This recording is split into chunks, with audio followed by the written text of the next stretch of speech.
저 식으로 가는 거예요, 저거. 그럼 마지막 최종 모델은 뭐냐?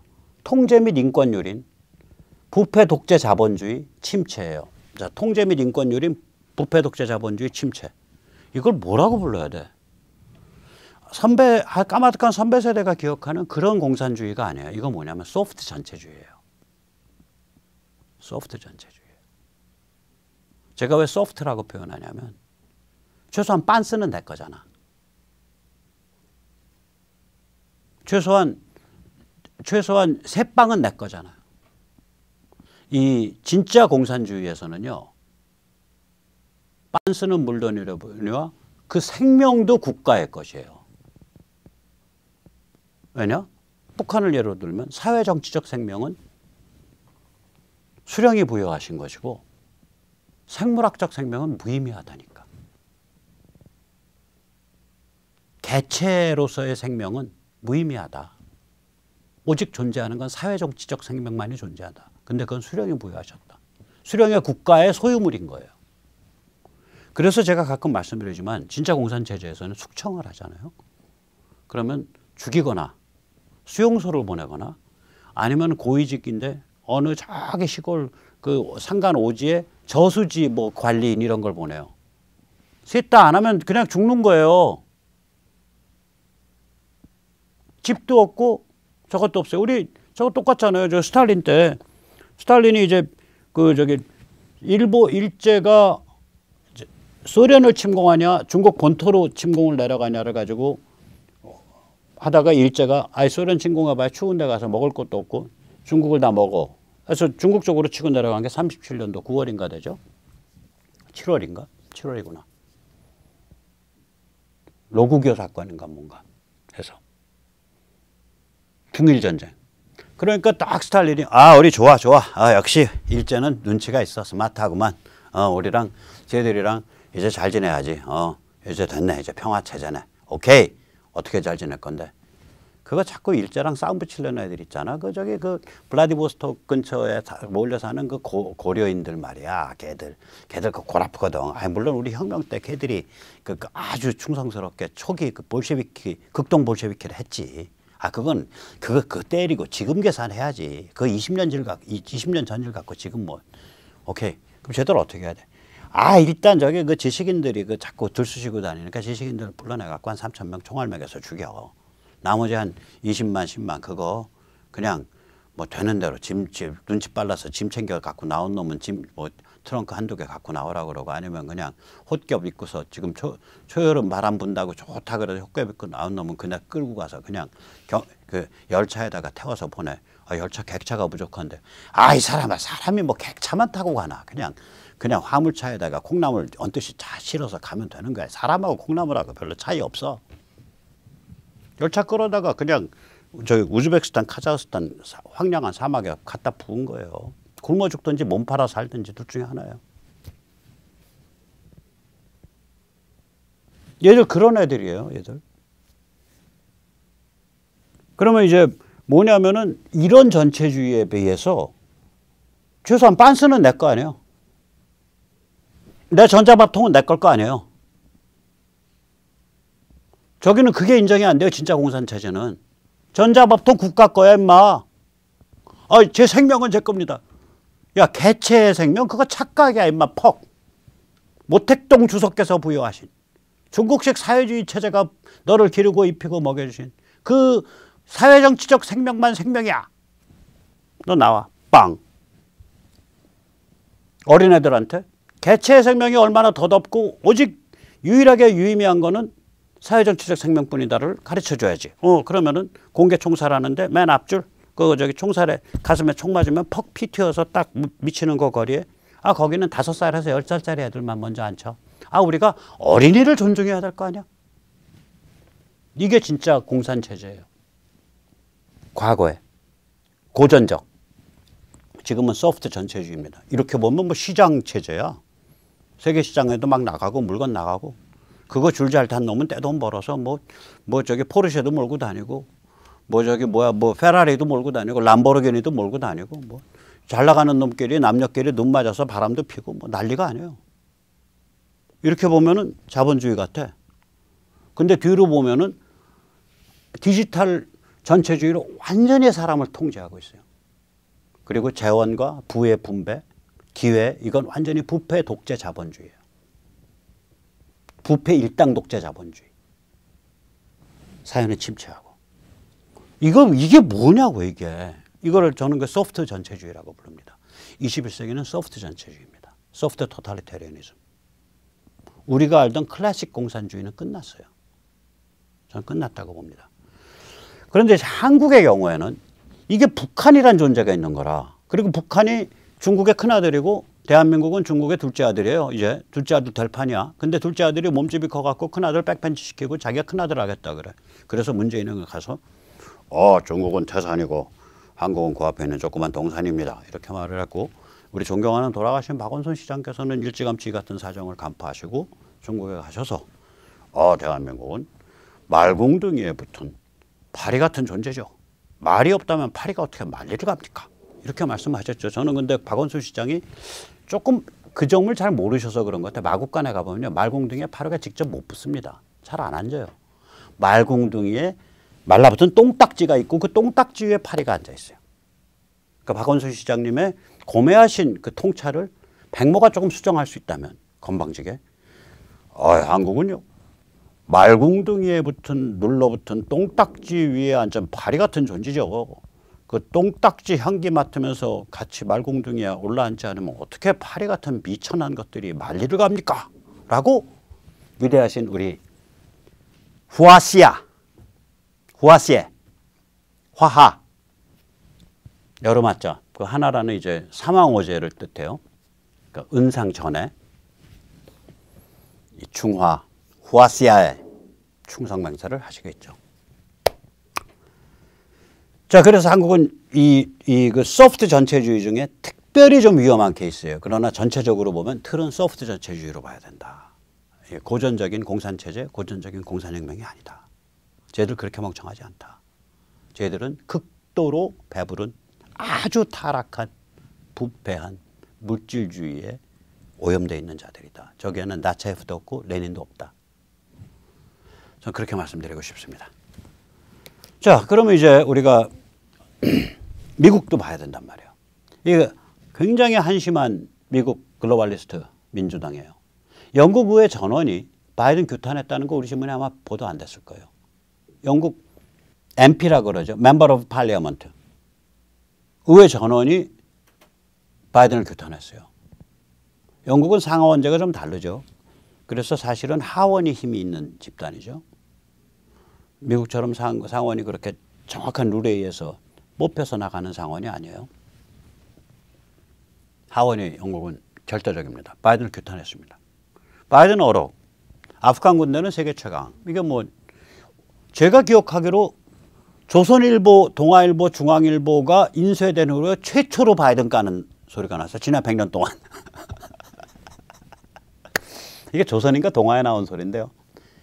바이든이 23일 전에 아프간 군대는 세계 최강이라고 뻥을 쳤다라는 바이든 비판 기사가 나왔어요. 처음입니다. 바이든 어록 2번. 마지막 한 명까지 미국인이 떠날 때까지 미군 철수는 없습니다. 지금 수천 명 남아있는데 철수했다고 박수치고 아프간 전쟁 끝냈다고 축하연 벌였잖아요. 카불이 함락되는 문제의 시간에 바이든은 휴가행을 갔고요. 국무장관 블리켄은 휴가 중이었어요. 그리고 안 돌아왔어요. 문제의 본질은 뭐냐면 제가 여기 세뇌 탈출해서 이렇게 거듭 말씀드리지만 대통령이라는 직무가 치매 바이든과 낄낄 카말라 바지 세장 컨비네이션으로 저게 해결될 직무라고 생각했던 설계했던 그 글로벌리스트 설계자들의 교만이에요. 저 직무가 저런 식으로 바지 사장 팀 내세워서 해결 안 되거든요. 바지 사장 부사장 팀이잖아요. 뭐 아니면 회장님 사장님 팀이겠지. 미국 대통령이라는 직무가 그렇게 안 돼요. 왜 그러냐면 미국은 제가 전에도 말씀드렸지만 전부 근거를 남겨야 돼요. 전부 이메일과 그 다음에 메모와 이런 걸로 전부 근거가 남아 있어야 돼요. 미국은. 그러면 아프간 철수라는 정말로 민감해서 정말로 기민하고 영민한 그런 판단을 내려줘야 되는 업무에 관해서 어떻게 뒤에 숨어 있는 흑막 세력이 그걸 할 수 있냐고요. 못해요. 대통령밖에 못하는 거예요. 근데 대통령은 치매 노인인데 할 놈이 없는 거예요. 그러니까 저렇게 사고 나버린 거예요. 저 과제는요. 아프간 철수는요. 저기는 기본적으로 대통령이 4군데를 데리고 일을 해야 됩니다. 첫 번째 정보. 미국은 정보기관이 한둘이 아니에요. 정보기관 한둘이 아니에요. 미국 정보기관 굉장히 많습니다. CIA, NSC 열 몇 개 돼요. 저 그래서 쟤들은 저걸 인텔리전스 커뮤니티, 정보기관 커뮤니티라고 불러요. IC라고 부릅니다. 정보. 두 번째는 군사, 국방부. 세 번째는 외교 및 총괄 전략. 저게 국무부거든요. 네 번째는 백악관 스타프. 저 세니까 백악관이. 그 넷을 데리고 대통령이. 그 트럼프가 재임 때 하루 평균 수면 시간이 뭐 4시간인가 3시간밖에 안 되잖아요. 요새 트럼프 얼굴 폈죠? 아주 좋죠? 그전에 부어 있었잖아요. 얼굴이 뻘겋게. 저렇게 해서 넷을 데리고, 저 네 분야를 데리고 대통령이 오케스트라를 초정밀 실시간 조율을 해야 돼요. 지휘자의 기민하고 영민한 최종 판단이 머스트인 그런 종류의 오퍼레이션, 그런 종류의 과제예요. 따라서 치매 노인이 저기 앉아있으니까 저 조율을 한다니까 뻥 하고 터져버린 거죠. 그래서 아프간에 대해서 바이든이 제대로 한 것이다 라고 얘기하는 미국인은 지금 전체 미국인의 38%밖에 안 됩니다. 2022년 중간선거 물 건너갔습니다. 심지어는 요즘 얘기는 아예 세트 탄핵 얘기가 나와요. 바이든만 탄핵이 아니에요. 바이든, 저 낄낄 카말라, 그 다음 블링켄까지 3명 같이 탄핵하자는 거예요. 이게 재밌는 게요. 요번 탄핵 실패한다고요? 오케이. 2022년 그 저기 중간선거에서 저기 뭐 예를 들어서 아주 절대 다수를 상하원을 다 가지고 있어. 공화당이. 그러면 탄핵할 수 있어요, 저거. 탄핵할 수 있다고요. 극단적으로 말하면. 그러면 바이든 카말라 탄핵해버리면 세트로. 지금 세트 탄핵 얘기 나오고 있어요. 공화당에서 그 얘기 막 나와요. 세트로 탄핵하면 그 다음에는 누가 되나? 하원 의장이 되잖아요. 하원 의장은 2022년 중간선거 끝나고 나면 공화당인데 별놈의 지금 시나리오가 다 나오고 있는 거예요. 이 사태요. 어이없는 이 무능, 부패, 마비 이게 쟤들의 민낯이에요. 이거 옛날 레닌이 말한 혁명을 위한 전의당에선 생각을 못하는 상황이에요. 왜 그러냐? 쟤들이 물질주의에 취해 있기 때문에 그래요. 너무나 취해서 교만해져 갖고 저 배후 세력이 치매 노인과 낄낄 여인을 내세워서 바지사장 체제로 만들어 놓고 자기들이 국정을 뒤에서 졸락거릴 수 있다라고 교만하게 설계했던 거예요. 그래서 이 게임은 끝난 게임입니다. 끝났습니다. 자, 아까 이제 우리가 이제 미국이 이제 이러니까 우리가 글로벌 핫스팟이라는 걸 알아야 된다. 그래서 미국의 정치 내전과 중국의 체제 위기를 알아야 된다. 미국의 정치 내전은 MTR 진영, 마가 트럼프 공화 신주류 진영과 GSL 진영, 글로벌리스트, 그 다음에 S 스원퍼 정치권 정치 기득권, 그리고 레프트 L 깨자점. MTR과 깨자점 사이의 정치 내전이에요. MTR은 보스죠. Value Oriented Sovereign State, 그러니까 가치지향 주권 국가를 지지하죠. 자, 이 정치 내전이요.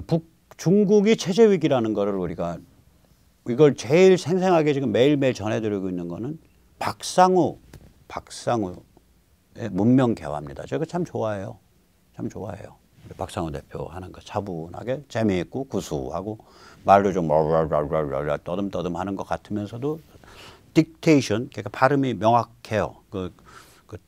그 TV에서 훈련돼 가지고. 그래서 듣고 있으면 참 재밌어요. 우리 박상우 대표 거.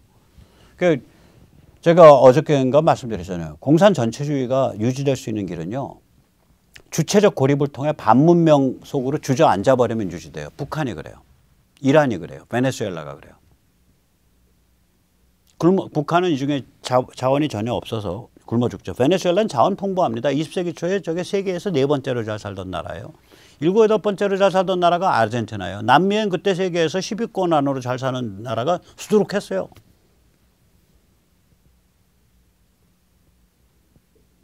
그게 지금 저성퇴된 거예요. 100년 만에.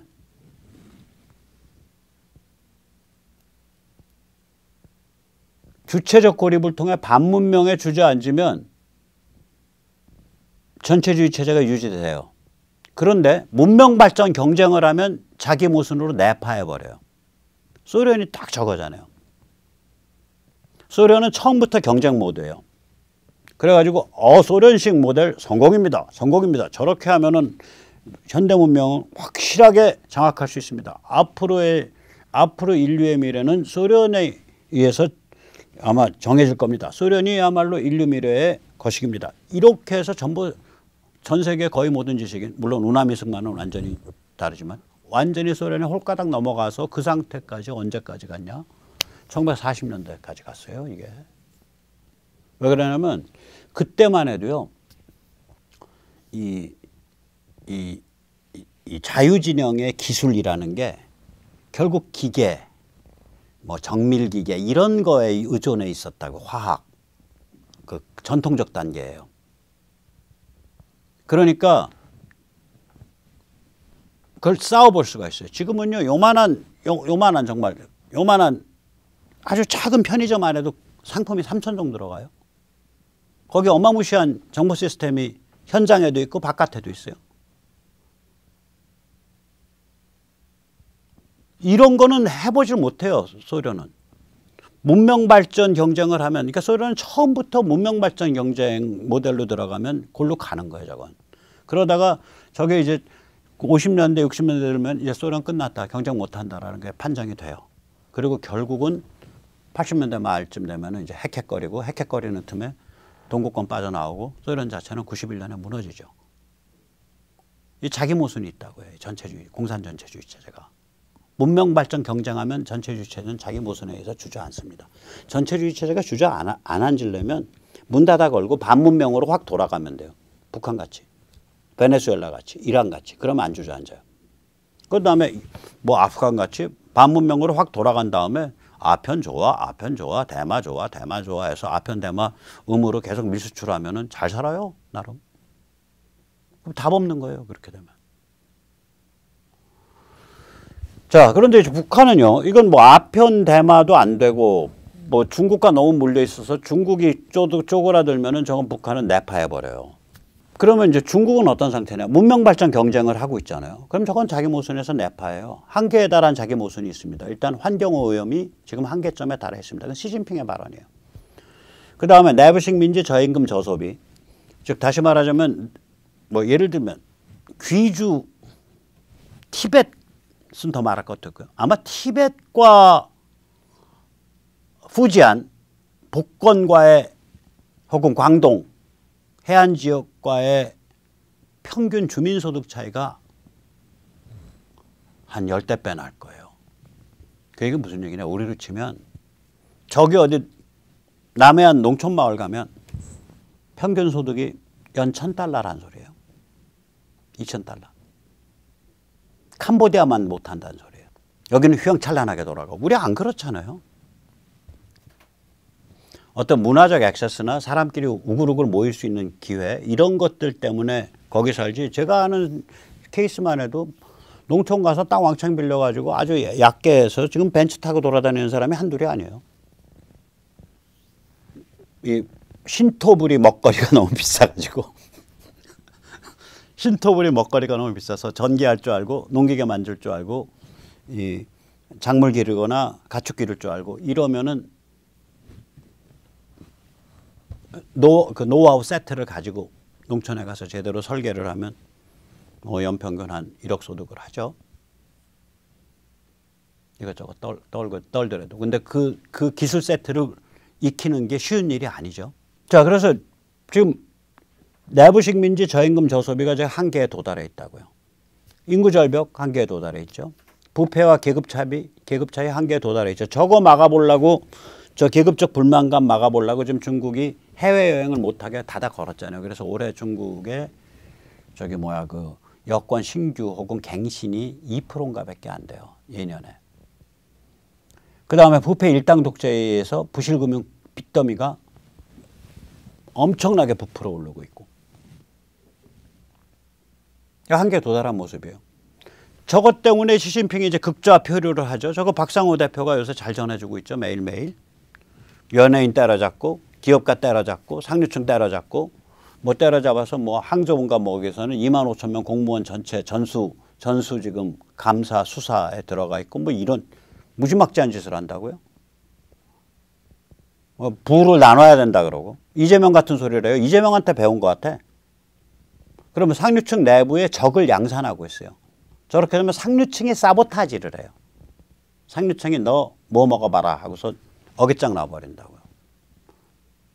미국이나 이런 데 정보 빼줘버리고. 기업 의욕 상실되고. 악순환에 들어간 거예요. 내부 모순이 심하니까 극좌 파퓰리즘을 하고 극좌 파퓰리즘을 하니까 악순환이 더 내부 모순이 더 심해지고 이게 들어간 거예요. 저는 한계에 와 있다고 봅니다. 자, 이렇게 해서 이제 우리가 이런 관점에서 좀 세상을 봐야 그다음 서로 언어도 좀 통하고 서로 관점도 비슷하지 않냐. 그 다음에 이제 악마 내러티브에 대한 정신의 전쟁이라는 점을 우리가 좀 알아야 돼요. 서로. 야, 너 왜 백모 말이야. 지금 대통령 선거 뭐 이런 거 다 중요하고 다 그런데 너가 자꾸 뭐 교육, 문화, 뭐 교과서, 뭐 교수 자료 이런 한가한 얘기하냐. 이런 식으로 저를 보는 사람이 있어요. 차마 그 말은 못하고.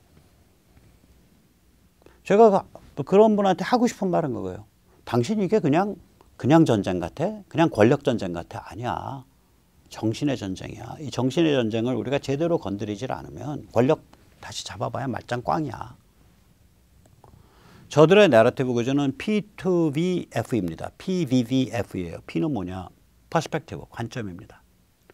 저들은요, 세계관 관점 자체를 조롱하고 파괴해요. 세계관 갖지 마라 이거야. 관점 갖지 마라 이거야. 선과학도 없고 옳고 그름도 없고 시비도 없다 이거야. 시비분별도 없다 이거예요. 뭐만 중요해? 분노. 세상과 인생에 대한 분노. 그리고 재치 있는 짜집기. 그것만 중요하다는 거예요. 좌파 포스트 모더니즘이에요. 그 다음에 두 번째, 당연히 미덕 좌우명을 존중해. 너 틀딱이냐? 야, 도덕 그런 거 없어. 그거 너 틀딱 구덕더리야 임마. 미덕을 다 무시해요. 뭐 애? 야, 그 애 그냥 그 고깃덩어리지. 그거 저기 출산 직전까지 그냥 낙태할 자유 줘야 돼. 아, 그 애 뺏어 난다는 거는 여자의 재생산 과정이야. 리프로듀스라 그래요. 저 용어는요. 다음 세대를 길러서 나는 거. 임신 출산을 재생산이라고 부르기 시작한 거는 누구냐? 마르크스입니다. 노동력의 재생산. 다음 세대를 낳아서 노동자가 새 세대의 노동자를 만들어내는 것. 그걸 Reproduction of Labor Power라고 그랬어요. 임신 출산을 재생산이라고 불러요. 패밀리가 젠더 평등 얘기한다는 애들이. 왜냐? 내가 중요해, 내가. 왜 내 뱃속에 애가 왜 중요해? 난 내 인생이 자유롭고 행복해야 돼. 내 뱃속에 이 고깃덩어리에 의해서 내 인생이 방해받으면 안 돼. 이거예요. 황당한 겁니다. 미덕 다 파괴해요. 그 다음에 또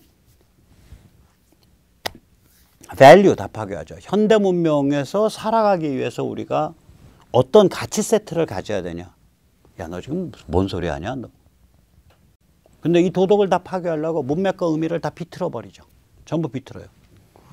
제가 이따가 소개할 텐데 예를 들어서 정머식이라는 변호사가 100살이 넘으신 원로 철학자 김형섭 철학자, 그 양반이 문재인 정부를 비판한 걸 보고 사람 그래도 오래 살면 안 된다는 얘기가 많네.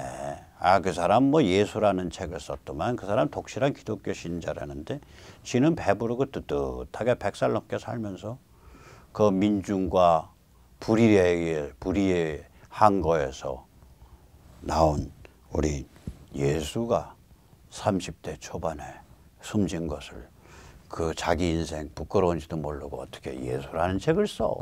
이런 식으로 새파란 저쪽 변호사, 아니면 민변이겠죠. 아니면 민변 연락 주세요. 수정해 드릴게. 박원순 진영의 변호사가 그렇게 조롱을 해요. 공개적으로. 저는 이거 반인도 엔타 휴메니티라고 봅니다. 지는 나이 안 먹나? 100살 먹은 사람은 사회적 발언할 권리가 없나? 정모식이 당신 아버지는 사회적 발언할 권리가 없어? 연세가 드셨다며. 당신이 10마디 할 때 그럼 당신 아버지는 5마디밖에 못 해야겠나요? 당신 할아버지는 3마디만 해야 되고. 굉장히 훌륭한 집안 전통이네. 저는 반인륜적 발언이라고 봅니다. 엔터 휴머니티 발언이에요. 만약에 보도된 발언이 사실이라면. 그러니까 다시 말하면 가치 자체를 인정 안 하는 거예요. 삶을 위한 가치, 현대 문명 속에 살아가기 위한 가치를 인정을 안 하는 거예요. 다음에 F, 사실을 몽따주는 짜집기입니다. 저기 이제 기법이 저기 그 구멍숭숭, 뇌구멍 송송탁, 미국 소고기 먹으면 그거 할 때 저거죠. 저기 MBC PD수첩에서 한 게 전혀 다른 그 소 사진 찍어가지고 소 영상 편집기 하죠. 짜집기 해갖고 마치 그런 현상이 있는 것처럼. 몽따주. 미장센은 뭐냐면 문맥입니다. 제가 이 뒤에다가 지금 어디서 뭐 저기 동네 중국집 뭐 이렇게 해서 PPL 광고 하게 뭐 여기다가 뭐 상표 있는 거 잔뜩 뭐 걸고서 하면은 그게 문맥을 연출해서 저는 그 상품 직접 선전 안 하지만 제가 좀 돈벌이가 조금 될 수 있을지도 모르죠.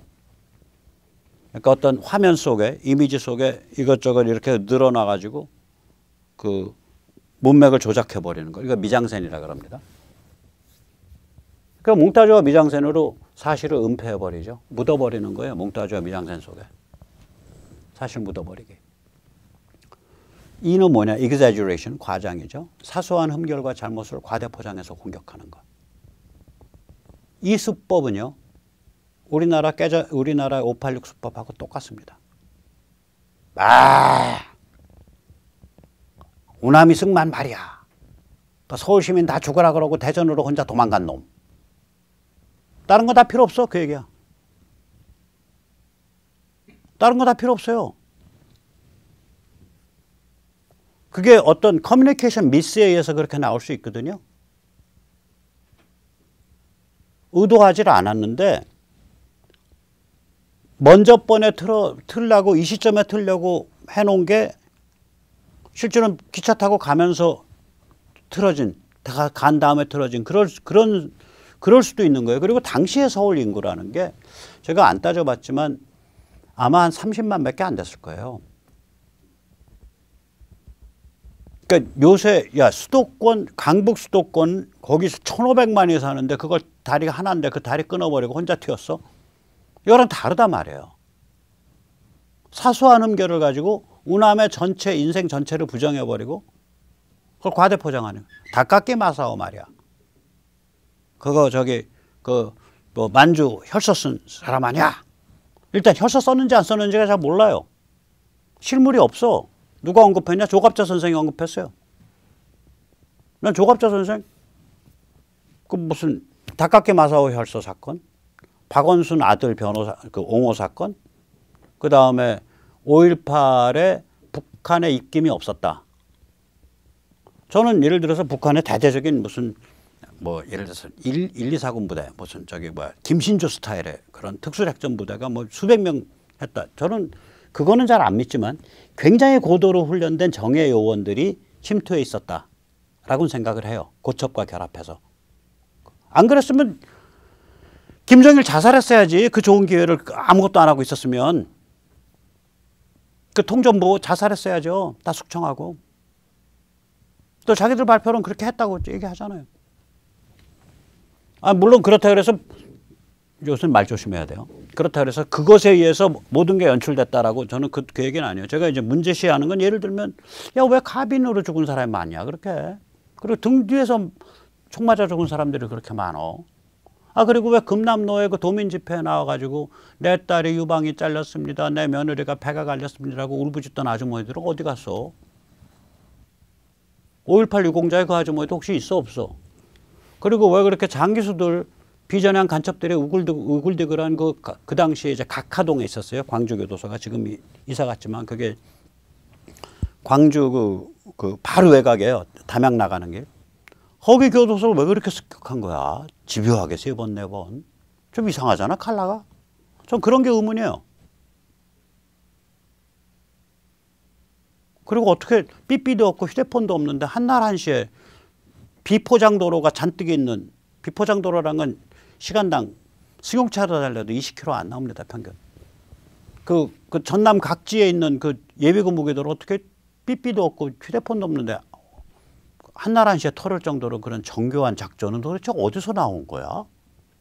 저는 그런 자연스러운 의문을 갖고 있는 거예요. 그리고 그 의문에 대한 가설적인 그 부분적 해답 하나가, 혹시 그럼 좀 문제 있는 파트들, 그러니까 우리가 인정할 수 있는 무슨 그 민초의 자연스러운 혹은 반발과 좀 다른 문제 있는 파트들이거든요, 이거는. 그럼 문제 있는 의문표 파트들에 혹시 좀 검은 손이 작동한 거 아니야? 그 검은 손이 혹시 평양하고 좀 연결되어 있는 거 아니야? 저는 거기까지는 생각을 해요.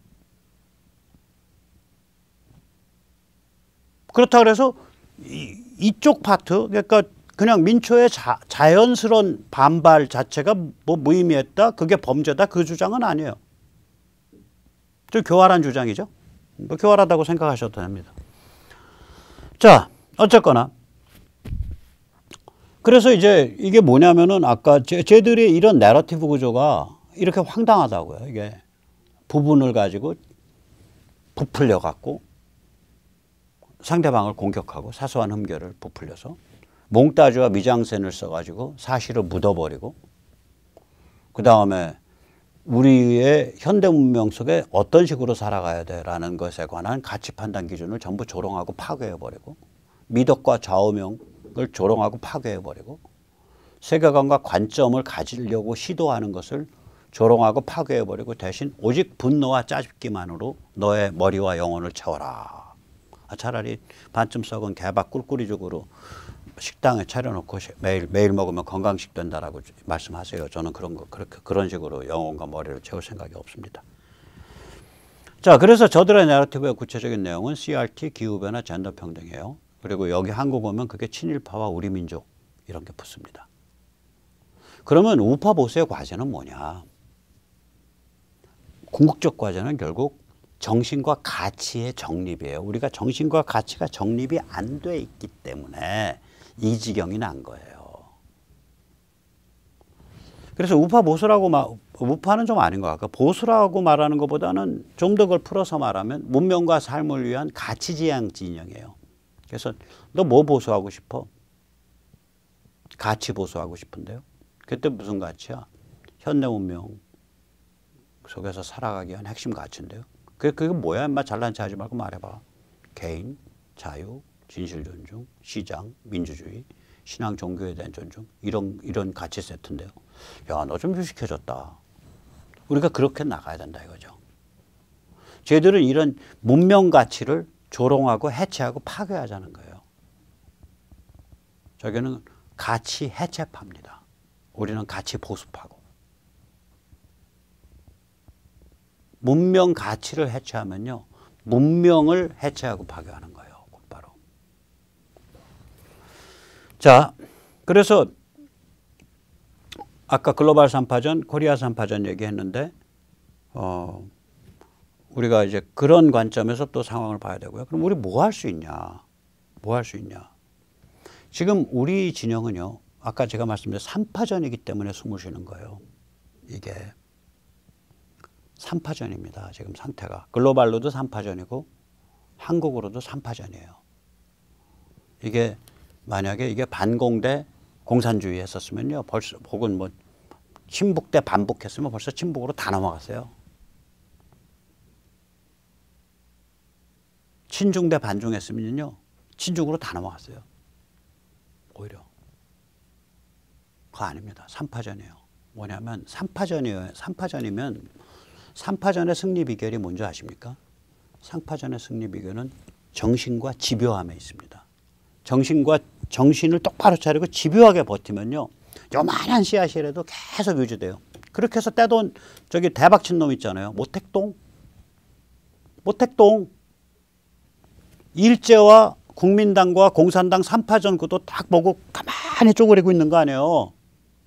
대장정은 무슨 대장정이에요? 대패주죠. 대패주예요. 다 망했어요.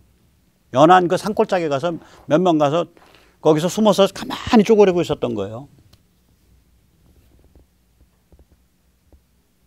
3파전이기 때문에 이 집요함과 머리만 있으면 정확한 그 포지셔닝 찾아서 쪼그리고 있으면 돼요. 그러면서 자기가 할 수 있는 것만 시도하면 돼요. 그러면 타이밍이 와요. 계기가 와요. 모티브가 온다고요. 그때 잡아채면 되는 거야. 호시탐탐 노리고 있다가. 그럼 우리가 뭐냐 3파전이면 이렇게 보고 있으면 되는 거야. 아까 펜타곤. 아까도 말씀드렸지만 네트워크화된 개인들. 이게 새로운 유형의 대중이거든요. 이 대중이 어떻게 민주주의를 할 수 있냐. 그 시도 계속 할 수 있어요. 저희가. 종교개혁성 계속 시도할 수 있어요. 저희가. 지식층 각성 계속 시도할 수 있어요. 저희가. 우리 마음대로 안 되는 거. 대통령급 정치 스타가 등장하는 거. 그래서 우리랑 손발을 맞추는 거. 우리 마음대로 안 돼요. 국회의원이 담은 10명, 15명이라도 모여서 우리랑 손발을 맞추는 정파를 형성하는 거. 우리 마음대로 안 돼요. 그러면 우리는 결국 민초민주주의 시도하고 네트워크화된 개인에 바탕한 민초민주주의 시도하고 종교의 각성 시도하고 지식층 각성 시도하고 우리가 할 수 있는 거 하면서 호시탐탐 계기와 타이밍과 기회를 노리는 거예요. 그걸 할 수 있습니다. 다행히 미국의 지금 보스와 MTR 싸움에서 MTR이 일방적 대승을 거둘 수 있는 그런 국면이 오고 있습니다. 어차피 이건 글로벌 게임이에요. 한국은 그중에 자기 역할을 하면 돼요. 비유적으로 말씀드릴게요. 일반적으로 전 세계 소비 상품에서 특히 예를 들면 할리우드 영화 그러면 한국 시장 5%밖에 안 봅니다. 5% 무지하게 많이 보는 거예요. 왜냐면 이게 왜 5%가 많은 거냐. 인구로 치면 전 세계 인구 80억이라고 치면 5%면 한국이 4억짜리 인구인 나라인데 실제로 한국 인구 5천만 밖에 안 되잖아요. 자기 인구 대비 10배 쓰고 있는 거예요. 저희가 잘 살기 때문에 뭘 많이 써요. 종이 소비량도 많고 에너지 소비량도 많고 뭐가 많아요. 저희가 잘 사는 나라라. 5%라는 게 작은 게 아니에요. 근데 이 5%는 요번엔 더 큽니다. 왜 더 크냐? 중국을 겨냥한 확성기 아니에요. 한국 한반도에서 일 터지면 중국이 흔들흔들 한다고요. 그래서 우리가 우리 포지셔닝 이게 어차피 큰 판세는 글로벌하게 가요. 큰 판세는 글로벌하게 가요. 예를 들어서 일제시대 때 우리 선조들이 아무리 잘 싸워도요. 나치와 일제의 동맹을 못 막아요. 우리 선배 세대가 아무리 잘 싸웠었어도요.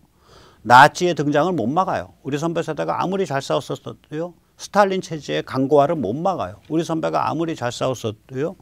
루스벨트 체제가 그 고립주의 눈치 보면서 슬금슬금 타이밍 보는 그 굉장히 그 교활한 그 포지셔닝 그거 못 막습니다.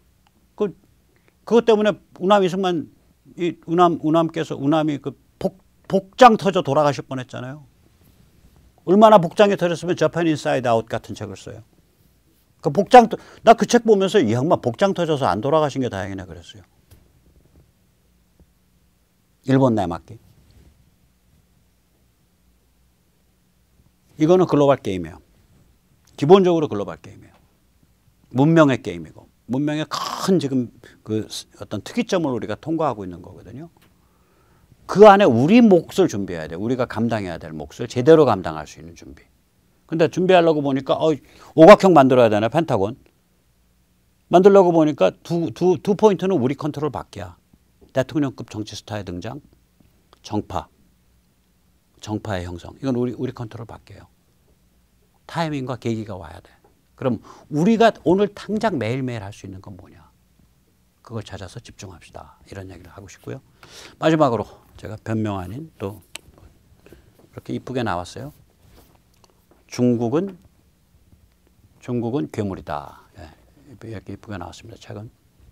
이쁘다 그러더라고요. 이 책이 늦어지게 된 여러 가지 이유가 있는데요. 일단 영어가 참 좀 어려워요. 의역 많이 해야 되고 윤문 많이 해야 되고. 근데 뭐 그것만 해도 한 나온 것보다 8개월 이상 빨리 나올 수 있었어요. 집중했었으면. 근데 트럼프 대선도 있었고 그다음에 저도 약간 우울증 앓았고 뿐만 아니라 이 책 자체가 굉장히 우울해요. 이 책을 읽다 보면 솔직히 말씀드릴게요. 야, 미국이 이사장으로 완전히 중국에 의해서 그냥 구멍이 숭숭 뚫려 있으면 대한민국은 어떤 꼴이겠냐.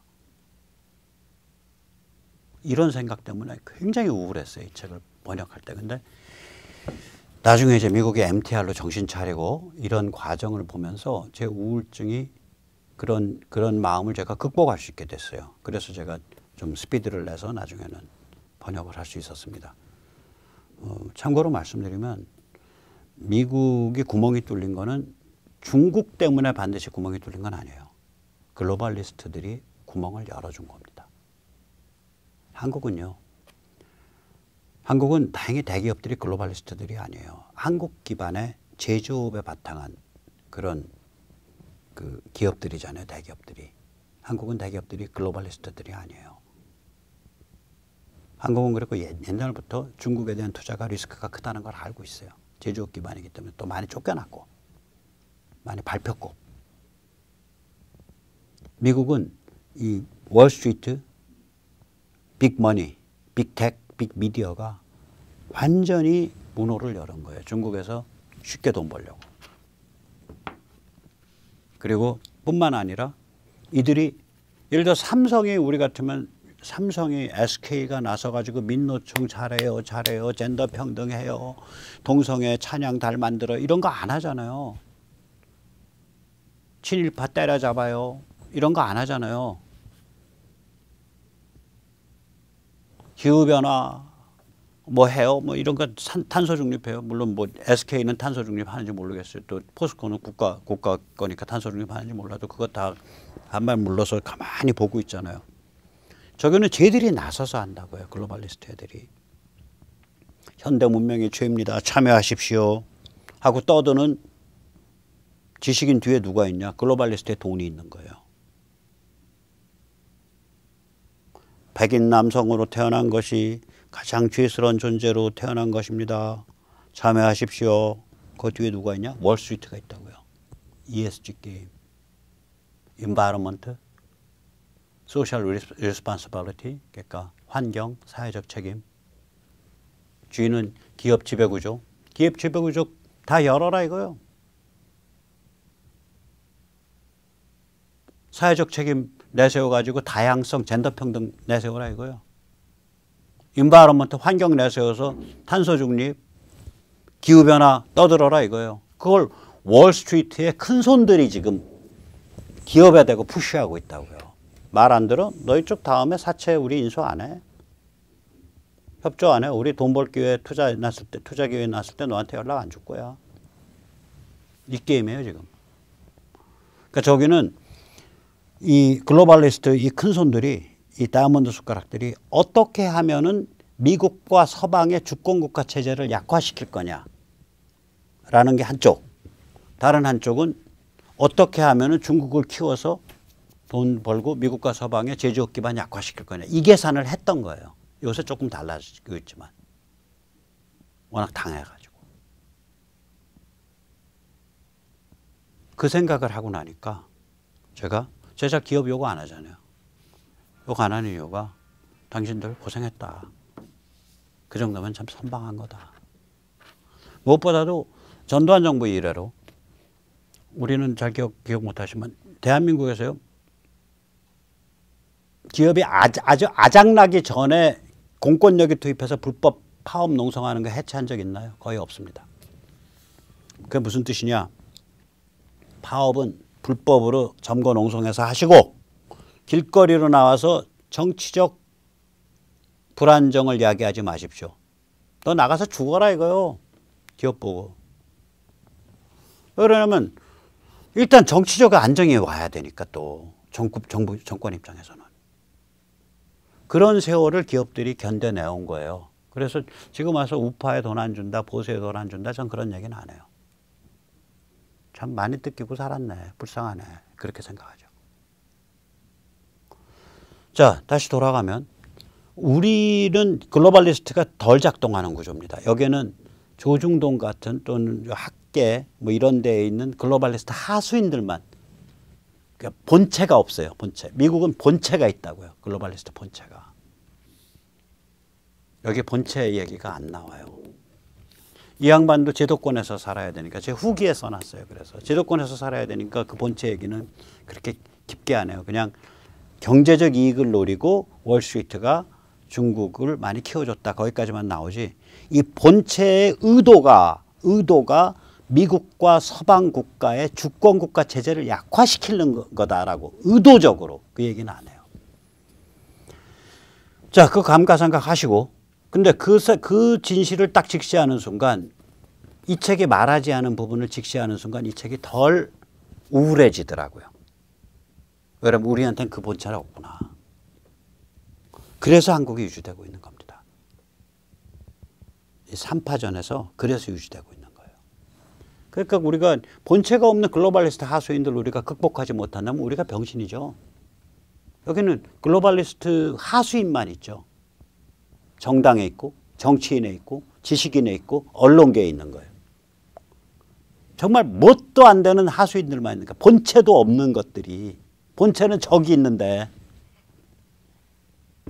그 하수인마저도 이제 급해지니까 오늘 조선인과 동아가 바이든 23일 전에 뭐 아프간 세계 최강의 군대라고 구라 풀었다. 그렇게 처음으로 비판하더라고요. 조선동아 중앙 정신 차리세요. 당신들 정말 삼류 하수인들이야. 여긴 본체도 없는데 못 떠받들고 사는 거예요. 자, 오늘 여기까지 모시겠습니다. 감사합니다.